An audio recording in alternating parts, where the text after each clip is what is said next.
stati dei problemi tecnici la data precedente, no?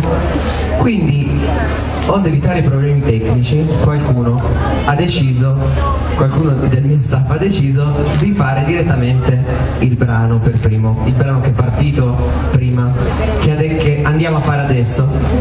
Però si è dimenticato di avvertire il diretto interessato, quindi ho detto no vabbè, allora visto che è un brano meno conosciuto, iniziamo con uno più conosciuto. Allora mi ha detto no, guarda che la scaletta che mi hai mandato è questa. Io stavo sbroccando, perché poi sbrocchi e poi passi da stronzo. Ecco. Però non ho potuto sbroccare perché non avevo neanche davanti la persona a cui sbroccare. Sbrocco dopo.